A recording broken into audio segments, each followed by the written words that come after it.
શ્રી કૃષ્ણ વિદ્યાર્થી મિત્રો, કેમ છો? મજામાં ને? તમે મજામાં હોય તો હું પણ મજામાં જ છું.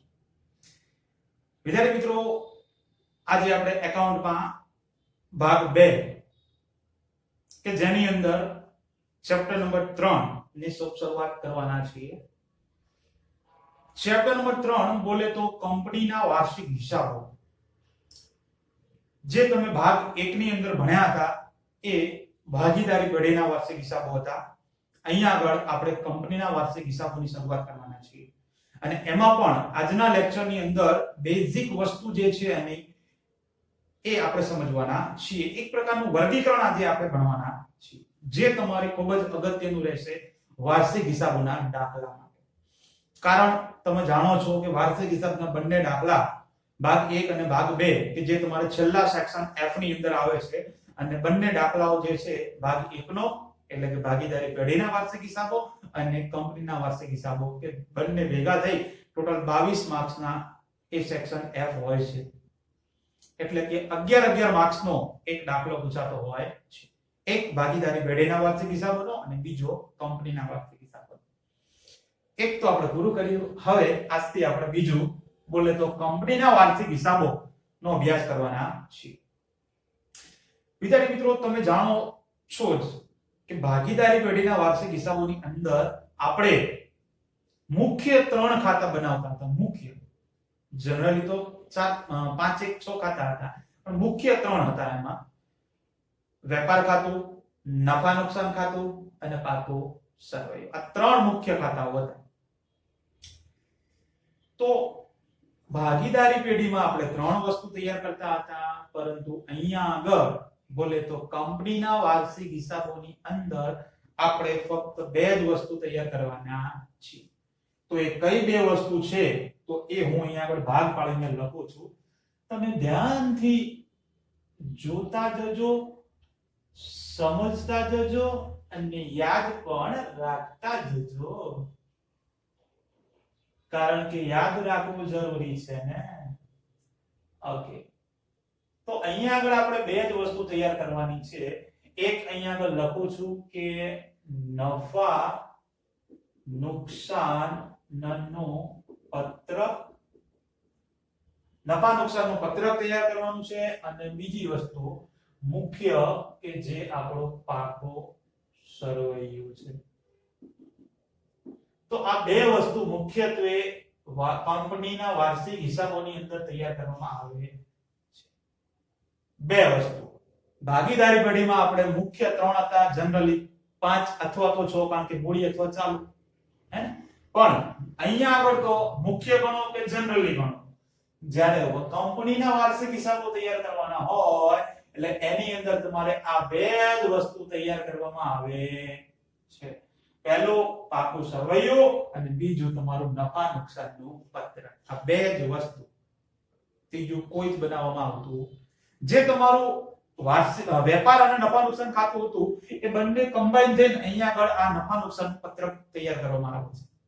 અને જે પાકું સરવૈયો હતું એ તો પાકું સરવૈયું છે જ. એટલે કે આ 2 વસ્તુ કંપનીના વાર્ષિક હિસાબોમાં 2, પાકું સરવૈયું અને નફા નુકસાનનું પત્રક. આ બંને વસ્તુ ખૂબ જ અગત્યની છે 11 માર્ક્સ મેળવવા માટે.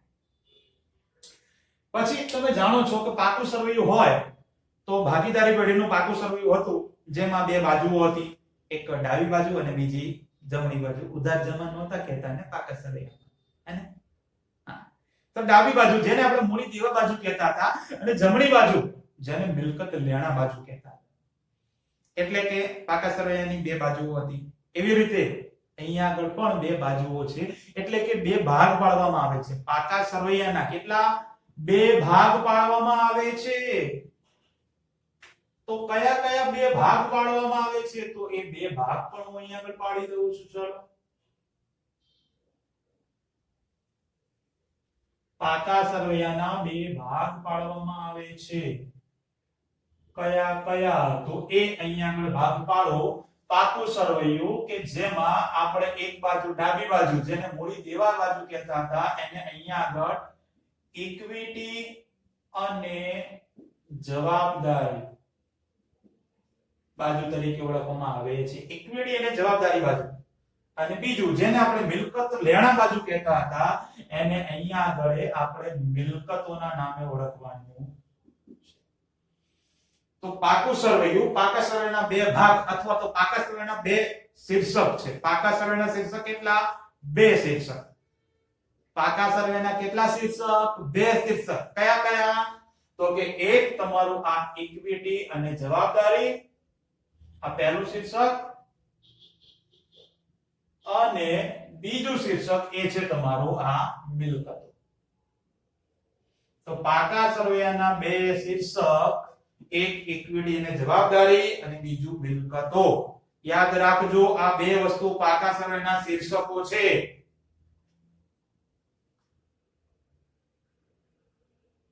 ઓકે. પછી ઇક્વિટી અને જવાબદારી બાજુ હોય તો ઇક્વિટી અને જવાબદારી જેને આપણે મૂડી દેવા બાજુ કહીએ છીએ, તો મૂડી દેવા બાજુ તમે જે રીતે જે વસ્તુ જ્યાં લખતા, એટલે કે મૂડી લખતા પહેલા પછી બધી વસ્તુ નીચે અનામતો આવતી, હે, સામાન્ય અનામત, મૂડી અનામત, પછી નીચે બધું દેવા આવતા, બેંકની લોન હોય એટલે કે બધા લાંબા ગાળાના દેવા આવતા, બિનચાલુ જવાબદારીઓ જેને કહેતા આપણે. પછી નીચે બધું આપણે લેણદારો, દેવી હુંડીઓ, ચૂકવવાના બાકી, તો બધી વસ્તુ લખતા હતા. બસ તો એ રીતે અહીંયા આગળ લખવાની છે ઇક્વિટી અને જવાબદારી. પણ અહીંયા આગળ વ્યવસ્થિત લખવાની છે. આપણે ત્યાં આગળ જે વસ્તુ જ્યાં લખ્યું હોય ને ત્યાં આગળ મૂડી દેવા બાજુ મૂકી દેતા હતા. મૂડી છે તો તમે મૂડી દેવા બાજુ પહેલા લખો તોય ચાલે, વચ્ચે લખો તોય ચાલે, છેલ્લે લખો તોય ચાલતું.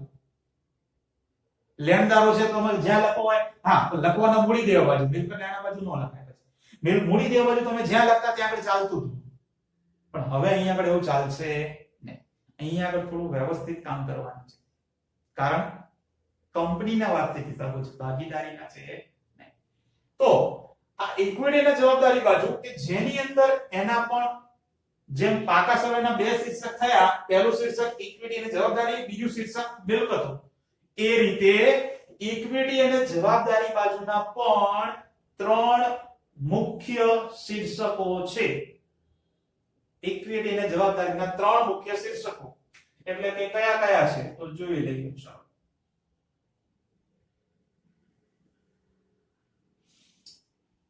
નંબર 1 પહેલું શીર્ષક જે છે એ છે શેર હોલ્ડરોના ભંડોળ. શેર હોલ્ડરોના ભંડોળ, આ પહેલું શીર્ષક મુખ્ય.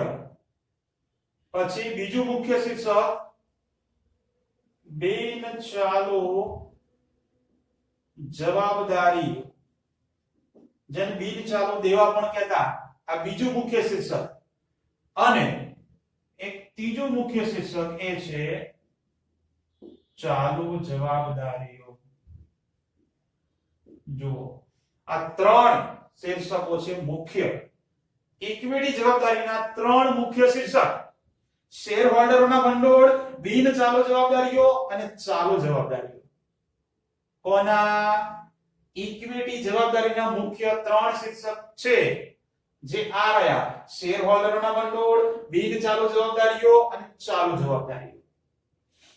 એ રીતે મિલકતો લેણા એટલે કે મિલકતો, એમ તો એ મિલકતો બાજુ એના બે શીર્ષક છે મુખ્ય.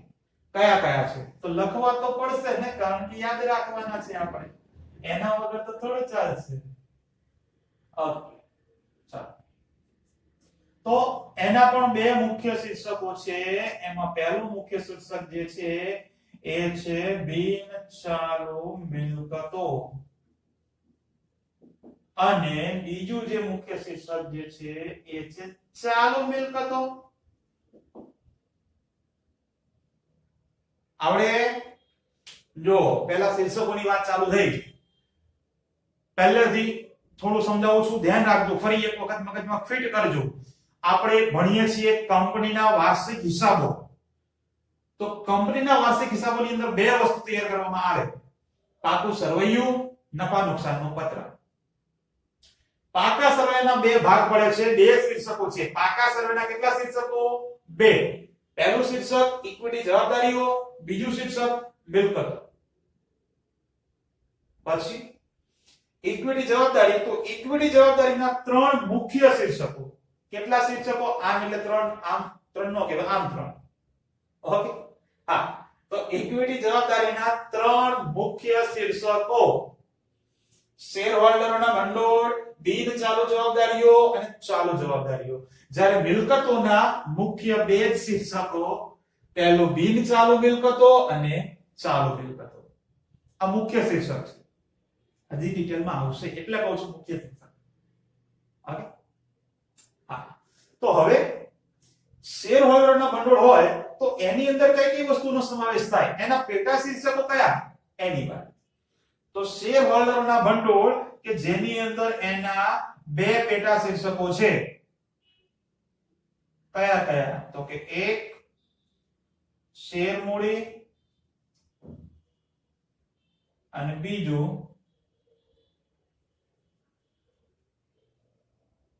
અનામત અને વધારો. કયા કયા? નંબર 1 શેર મૂડી અને બીજું અનામત અને વધારો. આ શેર હોલ્ડરોના ભંડોળના પેટા શીર્ષક છે. આ 2 છે. પછી થોડા એવા આગળ વધીએ. બિન ચાલુ જવાબદારી. વિદ્યાર્થી મિત્રો, બિન ચાલુ શબ્દ આવે એટલે તમને મગજમાં ફિટ જ છે. આપણે 11મા ધોરણથી ભણતા આવ્યા છીએ. બિન ચાલુ એટલે લાંબો સમય કહેવાય. લાંબો સમય બોલે તો 1 વર્ષથી વધારે, 1.5 વર્ષ, 2 વર્ષ, 5 વર્ષ, 10 વર્ષ, 20 વર્ષ, 50 વર્ષ, આ લાંબો સમય કહેવાય. તો એ બધી લાંબા સમયની બધી જવાબદારીઓ અહીંયા આગળ આવે. જવાબદારી એટલે જે રૂપિયા ચૂકવવાના હોય એ. ભવિષ્યમાં હજુ રૂપિયા જે પણ ચૂકવવાના છે તમારી બધી જવાબદારીઓ દેવું છે ને કહેતા. પણ બધું કયું દેવું? બિન ચાલુ એટલે કે લાંબા ગાળા. એટલે કે શું આવે? તો જો અહીંયા આગળ લખું છું. પહેલું તો લાંબા ગાળાના ઉછીના નાણાં, પછી લાંબા ગાળાની જવાબદારી અને ત્રીજું લાંબા ગાળાની જોગવાઈઓ. આ 3 વસ્તુનો સમાવેશ બિન ચાલુ જવાબદારીઓની અંદર કરવામાં આવે છે. બિન ચાલુ એટલે લાંબો સમય એટલે લાંબા બધું લાંબુ. અહીં આગળ છે ટૂંકો ચાલુ જવાબદારીઓ એટલે કે ટૂંકો સમય. ચાલુ શબ્દ આવે એટલે ટૂંકું જ યાદ રાખવાનું બધી વસ્તુ. ટૂંકું એટલે શું? તો કે 1 વર્ષ કે તેના કરતા ઓછું. 12 મહિના હોય, 9 મહિના હોય, 10 મહિના હોય, 6 મહિના, 1 મહિનો, તો બધી વસ્તુ ટૂંકા ગાળાનું કહેવાય. એટલે કે ચાલુ જવાબદારીનો અંદર સમાવેશ કરવામાં આવે. પણ એની અંદર તમારે 4 વસ્તુ યાદ રાખવાની છે. કઈ કે તો એમાં જેમ આ 3 વસ્તુ લાંબા ગાળા માટેની છે, તો એ 3 વસ્તુ તો ટૂંકા ગાળા માટેની આવવાની જ છે. પણ એક વસ્તુ વધારે આવશે. તો જુઓ કઈ કઈ વસ્તુ કઈ રીતે યાદ રાખે. પહેલા તો ટૂંકા ગાળાના ઉછીના નાણાં. પછી આ યાદ રાખવાનું છે ટૂંકા ગાળાના વેપારી દેવા. પછી ટૂંકા ગાળાની જવાબદારીઓ અને છેલ્લું ટૂંકા ગાળાની જોગવાઈઓ. આ બધી વસ્તુ ટૂંકા ગાળાની આવડે. 4 વસ્તુ છે ટૂંકા ગાળાની. ટૂંકા ગાળાના ઓછીના નાણાં, ટૂંકા ગાળાના વેપારી દેવા, ટૂંકા ગાળાની જવાબદારીઓ, ટૂંકા ગાળાના જોગવાઈઓ. એવી રીતે થોડા એવા આગળ વધીએ. આ ઇક્વિટી જવાબદારી બધું પૂરું થયું. ત્યાર પછી બીજો ભાગ જે છે, બીજું શીર્ષક એ મિલકતો. મિલકતોના મુખ્ય 2 શીર્ષક છે, બિન ચાલુ મિલકતો અને ચાલુ મિલકતો. તો એવી રીતે જેમ આ બધામાં વસ્તુનો સમાવેશ થયો એ રીતે બિન ચાલુ મિલકતોમાં શું શું આવે એ વસ્તુ આપણે હવે અહીંયા જોવાનું છે. તો બિન ચાલુ એટલે ખબર જ છે લાંબો સમય, પણ અહીંયા આગળ બધું દેવું હતું, જવાબદારીઓ હતી. પણ અહીંયા આગળ આપણી બધી મિલકતો છે ને, એટલે કે બધી લાંબા સમયની કાયમી જે મિલકતો છે એ બધી અહીંયા આગળ આવવાની. તો કઈ કઈ વસ્તુ આવે લાંબા ગાળાની તો જોઈએ. ત્યારે સૌથી પહેલા તો કાયમી મિલકતો જેને કહેવાય, તો એ આ કાયમી મિલકતો જેના 2 ભાગ છે. તમે જાણો છો વિદ્યાર્થી મિત્રો, કાયમી મિલકતોમાં દ્રશ્ય આવે અને કાયમી મિલકતોમાં અહીંયા આગળ લખી દઉં છું બીજું. ચલો, એ આ અદ્રશ્ય આવે. કાયમી મિલકતો બે પ્રકારની હોય, દ્રશ્ય હોય અને અદ્રશ્ય હોય. તો આ બધી કાયમી મિલકતો. ત્યાર પછી જે બિનચાલુ રોકાણો હોય લાંબા ગાળાના એ બધા આવે, એટલે કે બિનચાલુ રોકાણ.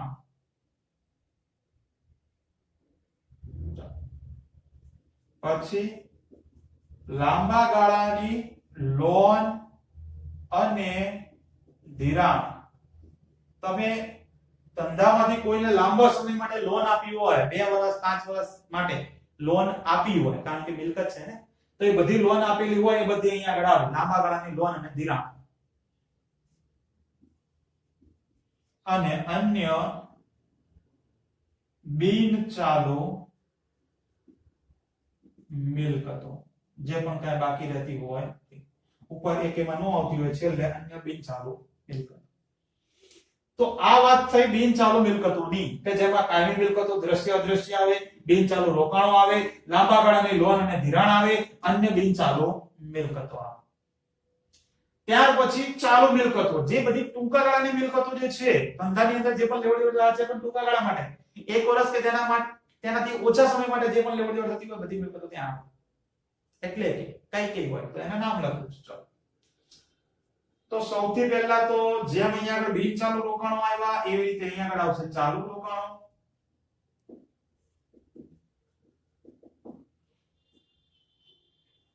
ત્યાર પછી આવશે માલ સામગ્રી, પછી આવે વેપારી લેણા, રોકડ અને રોકડ સમકક્ષ, ટૂંકા ગાળાની લોન અને ધિરાણ, છેલ્લે અન્ય ચાલુ મિલકતો.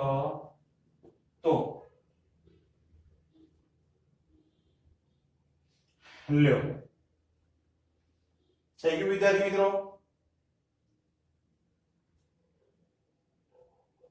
મિલકતો કહેવાય આને, ખબર પડે? જો હવે ફરી એક વખત મગજમાં ફિટ રાખજો, સમજાવું છું. આખું વર્ગીકરણ આપણે ભણીએ છીએ કંપનીના વાર્ષિક હિસાબો. કંપનીના વાર્ષિક હિસાબો કે જેની અંદર 2 વસ્તુ તૈયાર કરવામાં આવે, પાકું સરવૈયું અને બીજું નફા નુકસાનનું પત્ર. આ 2 વસ્તુ તૈયાર કરવામાં આવે. પાકા સર્વેની અંદર એના 2 ભાગ છે, 2 શીર્ષકો છે. પાકા સર્વેના કેટલા શીર્ષકો? 2. કેટલા ભાગ? 2 શીર્ષકો, ભાગ, બધી વસ્તુ એક. તો પાકા સર્વેના 2 ભાગ છે આપણી પાસે. એક છે ઇક્વિટી જવાબદારીઓ અને બીજું છે મિલકતો. જરા એક જ મિનિટ હો વિદ્યાર્થી મિત્રો.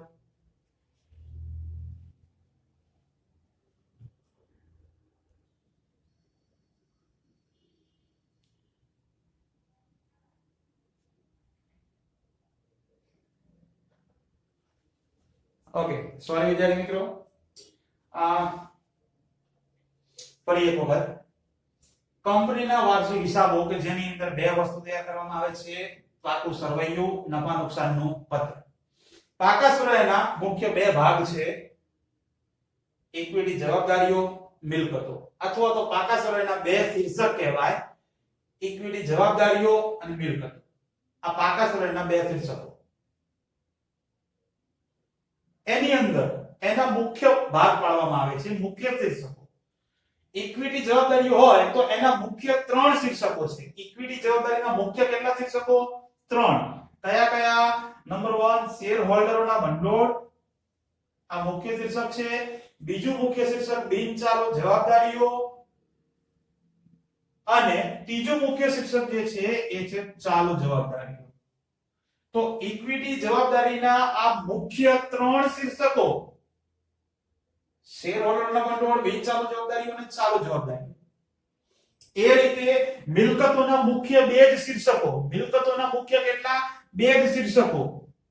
બિનચાલુ મિલકતો આ પહેલું મુખ્ય શીર્ષક, અને ચાલુ મિલકતો આ બીજું મુખ્ય શીર્ષક.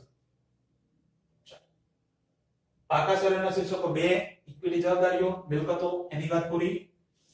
મુખ્ય શીર્ષકો ઇક્વિટી જવાબદારીના ત્રણ છે, શેરહોલ્ડરના ભંડોળ, બિનચાલુ જવાબદારી, ચાલુ જવાબદારી. મિલકતોના મુખ્ય શીર્ષક બે છે, બિનચાલુ મિલકતો અને ચાલુ મિલકતો. ચાલો મુખ્ય શીર્ષકોની વાત પૂરી. હવે ડિટેલમાં પેટા શીર્ષકો. શેરહોલ્ડરના ભંડોળ એના પેટા બે શીર્ષકો છે. એક પહેલું જે છે શેર મૂડી, બીજું જે છે એ અનામત અને વધારો. આ પેટા બે શીર્ષક. પછી બિનચાલુ જવાબદારીઓ એટલે બધું લાંબા ગાળાનું, એના ત્રણ પેટા શીર્ષકો છે. 3 નંબરમાં આ લાંબા ગાળાના ઉછીના નાણાં, 4 નંબરમાં લાંબા ગાળાની જવાબદારીઓ, 5 નંબરમાં લાંબા ગાળાની જોગવાઈઓ. તો બિનચાલુમાં 3 શીર્ષક છે. ચાલુ જવાબદારીઓ એના 4 પેટા શીર્ષકો છે. 6 નંબરમાં ટૂંકા ગાળાના ઉછીના નાણાં, 7 નંબરમાં ટૂંકા ગાળાના વેપારી દેવા, 8 નંબરમાં ટૂંકા ગાળાની જવાબદારીઓ અને 9 નંબરમાં ટૂંકા ગાળાની જોગવાઈઓ. જો તો ઇક્વિટી જવાબદારી બાજુ તમને ખબર પડી કે ટોટલ 9 પેટા શીર્ષકો આવે. ઇક્વિટી જવાબદારી બાજુ એટલે કે મૂડી જેવા જેને કહેતા હતા એમાં 9 પેટા શીર્ષકો આવે. પહેલા 2 આવે, પછી 3 આવે, પછી 4 આવે. એટલે ઇક્વિટી જવાબદારી બાજુ પૂરું, પહેલો ભાગ પૂરો. પછી બીજો ભાગ જે છે એ મિલકતો અથવા તો બીજું શીર્ષક જે છે એ મિલકતો, જેના મુખ્ય બે શીર્ષકો છે, બિનચાલુ મિલકતો અને ચાલુ મિલકતો. બિનચાલુ મિલકતોની અંદર વાત કરીએ તો છેલ્લે 9 નંબર આપ્યો તો આને આ કાયમી મિલકતો જે દ્રશ્ય જે છે એને 10 નંબર આવે. પછી કાયમી મિલકતો અદ્રશ્ય જે હોય એને 11 નંબર આવે. કાયમી મિલકતો દ્રશ્ય એ 10 નંબર, કાયમી મિલકતો અદ્રશ્ય એ 11 નંબર. પછી આ બિનચાલુ રોકાણો એ તમારો 12 નંબર. આ લાંબા ગાળાની લોન અને ધિરાણ એ 13 નંબર અને અન્ય બિનચાલુ મિલકતો એ આવે તમારો 14 નંબર. શું કહેવા માંગુ છું એ ખબર પડે છે? પહેલા 2, પછી 3, પછી 4, પછી 5 અને હવે 6. 14 નંબર. પછી એ અહીંયા આગળ આ 15, આ 16, 17, 18, 19 અને 20.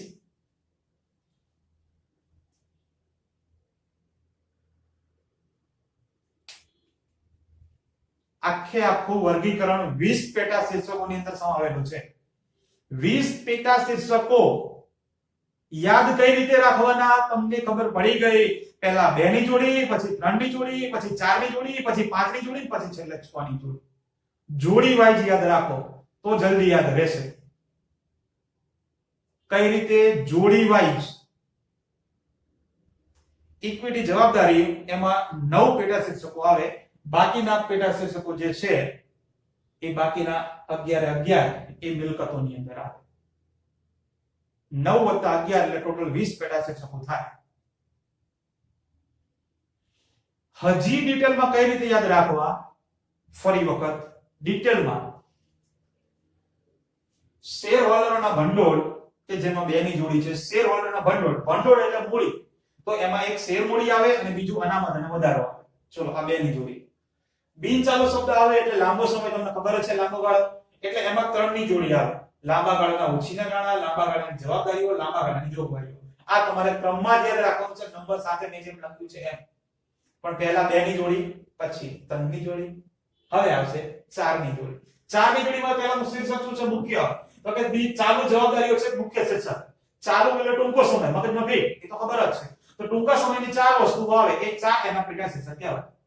પણ 4 ક્રમમાં યાદ રાખવાના. 6, 7, 8, 9. કેવી રીતે? તો કે ટૂંકા ગાળાના ઓછીના નાણાં, ટૂંકા ગાળાના વેપારી દેવા, ટૂંકા ગાળાની જવાબદારીઓ, ટૂંકા ગાળાની જોગવાઈઓ. વિદ્યાર્થી મિત્રો, આ વસ્તુ તમને હું મારી રીતે સમજાવું છું, એટલે કે સરળ ભાષામાં, વ્યવસ્થિત રીતે અને તમે સરળતાથી સમજી શકો એવી રીતે. બાકી બુકમાં આપેલું છે એમની રીતે. તમે એ રીતે લખો તો પણ સાચું છે, ખોટું છે. હું જે સમજાવું છું એ મારી રીતે સરળતાથી સરળ ભાષાની અંદર સમજાવી રહ્યો છું. જેથી તમારા મગજમાં જે છે ને ફિટ થઈ જશે અને 11 માંથી 11 માર્ક્સ પાકા થઈ જશે. હા, 11 માંથી 11 એક પણ માર્ક્સ કપાશે નહીં, એ તમને ગેરંટી. હા, તો આ ચાલુ જવાબદારીમાં 4 ની જોડી આવે, ટૂંકા ગાળાની બધી વસ્તુ એ ક્રમમાં યાદ રાખવા. પછી બિન ચાલુ મિલકતો એટલે 5 ની જોડી થઈ 10 11 12 13 14. આ 5 ની જોડી. કાયમી મિલકતો દ્રશ્ય, કાયમી મિલકતો અદ્રશ્ય, બિન ચાલુ રોકાણો, લાંબા ગાળાની લોન અને ધિરાણ, અન્ય બિન ચાલુ મિલકતો. હજી આને તમારે જો સરળતાથી યાદ રાખવું હોય ને, આને આ તો તમને ખબર જ છે, 2 ની જોડી 3 ની જોડી 4 ની જોડી, અને બિન ચાલુ આવે એટલે લાંબો, ચાલુ આવે એટલે ટૂંકું, એ બધું ખબર જ છે. હવે આને કઈ રીતે ક્રમમાં યાદ રાખવું, તો એના માટેની આ રીતે તમારી ટેકનિક. તો બધાનો પહેલો શબ્દ જોઈ લેવાનો, કા, પછી બી, લા, અન્ય. જો તો આના માટે તમારે યાદ રાખવાનું કાબિલા અન્ય. શું યાદ રાખવાનું? કાબિલા અન્ય. કા એટલે શું છે? તો કે કાયમી મિલકતો, પહેલા દ્રશ્ય, પછી કાયમી મિલકતો અદ્રશ્ય. બી એટલે કે બિન ચાલુ રોકાણો. લા એટલે કે લાંબા ગાળાની લોન અને ધિરાણ. થઈ ગયું કાબિલા અન્ય. અન્યની અંદર જે તમારું હેડિંગ છે એ જ છેલ્લું આવે. જો અન્ય બિન ચાલુ મિલકતો, જો આ હેડિંગ છે તમારું મુખ્ય શીર્ષક, તો એ તમારું છેલ્લે અન્ય શબ્દ આગળ લગાડી દેવાનો, એટલે કે કાબિલા અન્ય. 5 એ 5 તમારા મગજમાં બે. કાબિલા અન્ય. કાયમી મિલકતો દ્રશ્ય, કાયમી મિલકતો અદ્રશ્ય. કા બી એટલે બિન ચાલુ રોકાણો. લા એટલે લાંબા ગાળાની લોન અને ધિરાણ. અન્યમાં જે હેડિંગ છે એ અન્ય બિન ચાલુ મિલકત. કાબિલા અન્ય. 5 વસ્તુ તૈયાર મગજમાં પેટ. અને બીજી વસ્તુ ક્રમમાં તમે યાદ રાખી શકો, કાબિલા અન્ય. આડાવડું કઈ થાય જ નહીં. એ જ રીતે આ 6 એ 6 વસ્તુ, એમાં શું યાદ રાખશો? તો કે ચા, મા, વે, રો, ટુ, અન્ય. શું યાદ રાખવાનું? ચામાં, વેરોટુ, અન્ય. ચામાં, વેરોટુ, અન્ય. ચામાં, વેરોટુ, અન્ય. ચામાં, વેરોટુ, અન્ય. પહેલા 5 ની જોડી માટે કાબિલા અન્ય એટલે બિન ચાલુ બધું થઈ ગયું, અને ચાલુ મિલકતો માટે ચામાં, વેરોટુ, અન્ય. ચામાં, વેરોટુ, અન્ય. ચા એટલે શું છે? તો કે ચાલુ રોકાણો. મા એટલે માલ સામગ્રી. વે એટલે વેપારી નાણાં. રો એટલે રોકડ અને રોકડ સમકક્ષ. ટુ એટલે ટૂંકા ગાળાની લોન અને ધિરાણ. અને અન્યમાં જે હેડિંગ છે એ જ આગળ જોઈ લો તમે. ચાલુ મિલકતો છેલ્લું શું છે? અન્ય ચાલુ મિલકતો. બિન ચાલુ મિલકતો છેલ્લું શું છે? અન્ય બિન ચાલુ મિલકતો. હવે તો રહી જશે ને ક્રમમાં યાદ. ક્રમમાં કાબિલા અન્ય અને ચામાં વેરોટુ અન્ય. એટલે 11 પ્રશ્ન તમારા ફિક્સ એન્ડ ફિક્સ. કોઈ પણ પ્રશ્ન આડાવડી થાય જ નહીં.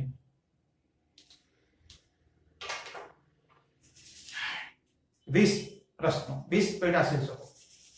ચલો, ઇક્વિટી જવાબદારી એના 3 મુખ્ય શીર્ષકો છે.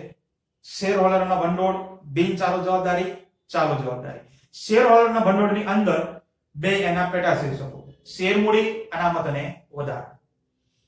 બીજું બિન ચાલુ જવાબદારીઓ, જેના 3 મુખ્ય પેટા શીર્ષક. બિન ચાલુ એટલે મગજમાં પેટા છે, લાંબો સમય, લાંબા ગાળાના ઓછીના નાણાં, લાંબા ગાળાની જવાબદારી, લાંબા ગાળાની જોગવાઈ. 3 પૂરું. ચલો ફિનિશ. બાજુમાં ચાલુ જવાબદારીઓ. ચાલુ જવાબદારીઓ એટલે કે ટૂંકો ગાળો. ટૂંકા ગાળા માટે 4 વસ્તુ છે. પહેલા 2 ની જોડી પૂરી, પછી 3 ની જોડી પૂરી, હવે 4 ની જોડી આવી. 4 ની જોડીમાં કઈ રીતે? તો કે ટૂંકા ગાળાના ઓછીના નાણાં, ટૂંકા ગાળાના વેપારી દેવા, ટૂંકા ગાળાની જવાબદારીઓ અને ટૂંકા ગાળાની જોગવાઈ. 4 એટલે 9 પેટા શીર્ષકો પૂરા. પછી બીજો ભાગ અથવા તો બીજું શીર્ષક એ મિલકતો, જેના 3 મુખ્ય શીર્ષકો, જેના 2 મુખ્ય શીર્ષકો છે. બિન ચાલુ મિલકતો અને ચાલુ મિલકતો. બિન ચાલુ મિલકતોને યાદ કઈ રીતે રાખવી ક્રમમાં? તો એક વાર જ ચલો કોઈ વાત. કાબિલા અન્ય. શું? કાબિલા અન્ય. બધું આવી ગયું. આવો કોઈને કહીએ ને કાબિલા અન્ય, તો કોક જોઈ લે આપણે સામે. પણ આપણા તો મગજમાં ફિટ જ હોય કે કાબિલા અન્ય શું છે? તો કે કા એટલે કાયમી મિલકતો દ્રશ્ય, પછી કાયમી મિલકતો અદ્રશ્ય. કા પૂરું. પછી બી બિન ચાલુ રોકાણો, લા એટલે લાંબા ગાળાની લોન અને ધિરાણ, અને અન્યમાં જે શીર્ષક છે એ અન્ય બિન ચાલુ મિલકતો. તો આ 5 ની જોડી પૂરી. ત્યાર પછી છેલ્લી 6 ની જોડી આવે. 6 ની જોડીમાં ચામાં વેરોટુ અન્ય આવે. ચામાં વેરોટુ ચા, ચાલુ રોકાણો. માં માલ સામગ્રી. વે વેપારી લેણા. અહીંયા આગળ દેવા આવે મિલકતો બાજુ લેણા આવે. ચામાં વે રો રો બોલે તો રોકડ અને રોકડ સમકક્ષ, રોકડ અને રોકડ સમકક્ષ. ટુ ટૂંકા ગાળાની લોન અને ધિરાણ. અને અન્ય બોલે તો અન્ય જે હેડિંગ છે એ અન્ય ચાલુ મિલકતો. તો આ વર્ગીકરણ સરસ મજાનું તમારું અહીંયા આપણે જો. તો આ બધું પહેલો ભાગ હતો. પહેલી વસ્તુ હતી પાકું સરવૈયું. એમાં બધી વસ્તુ તમારે ડિટેલમાં યાદ રાખવાની આવશે. અને જે પેલું નફા નુકસાનનું પત્રક છે એ તો બહુ સહેલું છે. એમાં તો બીજું કઈ વસ્તુ હોતું જ નથી. કારણ કે નફા નુકસાનનું પત્રક તમને ખબર છે આપણે નફો શોધવા માટે બનાવતા હોઈએ છીએ. તો નફો કઈ રીતે મળે તમને ખબર જ છે. પહેલા બધી આવકો ભેગી કરવાની હોય. આવકો જ્યાં ધંધાને જ્યાં જ્યાં રૂપિયા મળે એ બધી આવકોને ભેગી કરીએ એટલે કુલ આવકો થાય. જો અહીંયા શોર્ટમાં સમજાવવા આ વસ્તુ એટલે કે કુલ આવકો થાય. હવે વેચાણની આવકો હોય, ડિવિડન્ડની બધી વસ્તુ આવકો ભેગી કરીએ એટલે કુલ આવકો. હવે બધા ખર્ચા ભેગા કરો. બધા ખર્ચા ખરીદીને લગતા બધા અહીંયા તો બધા ખર્ચાનું ટોટલ કરીએ એટલે કુલ ખર્ચા થાય. તો એ આ કુલ ખર્ચ, એ કુલ ખર્ચા. હવે નફો કઈ રીતે મળે? આવકોમાંથી ખર્ચા માઈનસ કરી એટલે નફો મળે કે ના મળે? તો આ કુલ આવકો આમાંથી કુલ ખર્ચ માઈનસ કરો તો તમને અહીંયા શું મળી જવાનું? નફો. પણ આ નફો કેવો હોય? કાચો હોય ને. હજુ તમે ટેક્સ ભર્યો છે એટલે કે કરવેરા પહેલાનો નફો કહેવાય, આવકવેરા પહેલાનો નફો કહેવાય. આ નફો તો કરો પણ આનું શું કહેવાય? આને તો કે આવકવેરા પહેલાનો નફો. હજુ ટેક્સ ભર્યો નથી. હવે તમે ટેક્સ ભરો એટલે આવકવેરાની જોગવાઈ કરો એટલે આવકવેરો ભરી દો તમે તો માઈનસ આ આવકવેરાની જોગવાઈ. અને આ તમે જોગવાઈ માઈનસ કરશો અહીંયા આગળ. જો પહેલા કુલ આવકો મળે એની બાજુમાં કુલ ખર્ચા ભેગા કરો એટલે આવકવેરા પહેલાનો નફો.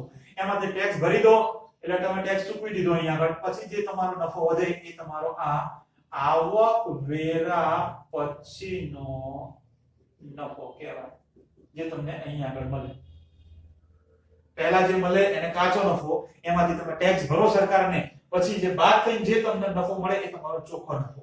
એટલે કે એક આવકવેરા પહેલાનો નફો અને બીજો આવકવેરા પછીનો નફો. કાચો નફો અને ચોખ્ખો નફો જે કહેતા હતા એ તો બહુ સહેલું છે, એમાં કઈ અઘરું છે પણ. તો આજનું વર્ગીકરણ એ ખૂબ જ અગત્યનું હતું જે આપણે અહીંયા આગળ જોયું અને વ્યવસ્થિત રીતે સમજાવ્યું છે વિદ્યાર્થી મિત્રો, જેથી તમારા મગજમાં ફિટ થઈ જાય અને ગોખવાની જરૂર પડે નહીં. જોડીઓ ખબર જ છે, 2 ની જોડી બનાવો, 3 ની જોડી બનાવો, 4 ની જોડી બનાવો, 5 ની જોડી બનાવો, છેલ્લે 6 ની જોડી. છેલ્લી 2 જોડી તો મગજમાં ફિટ જ છે, કાબિલા અને ચામાં વેરોટુ. અને અહીંયા આગળ જે મુખ્ય શીર્ષક યાદ રાખો એના આધારે તમને શીર્ષક યાદ રહી જવાય. તો આટલી વસ્તુ તૈયાર કરી દીજો, લખીને તૈયાર કરી દીજો વિદ્યાર્થી મિત્રો. 2 વાર લખો, 5 વાર લખો, 10 વાર લખો. જો કે આ લેક્ચર તમે વ્યવસ્થિત સમજ્યા હશો, જોયો હશે, તો પછી તમે ફક્ત 2 વાર લખશો ને તો યાદ રહી જ જશે મગજમાં. ત્રીજી વખત તો તમે જાતે લખવા લાગશો. હા, જાતે લખવા લાગશો. આટલો લેક્ચર તમે વ્યવસ્થિત ભણ્યા હશો તો. ઓકે, આના પછીનો લેક્ચર જે આવશે એ ખૂબ જ અગત્યનો રહેશે. આ લેક્ચર આવડી ગયું હશે, આજનો લેક્ચર આવડી જશે તો પછીનો લેક્ચર તો ઓટોમેટિકલી ફટાફટ આવડી જશે. કારણ કે એની અંદર આ જ વસ્તુ ભણવાની છે, પણ આને વ્યવસ્થિત કઈ રીતે તમારે લખવી આ વર્ગીકરણ હતું. આપણે ફોર્મેટ વાઇઝ તમને શીખવાડવાનું છે. ઓકે, તો મળીએ ત્યારે નેક્સ્ટ લેક્ચરમાં. ત્યાં સુધી બધાને Tata, bye bye, C you અને પ્લીઝ ટેક કેર.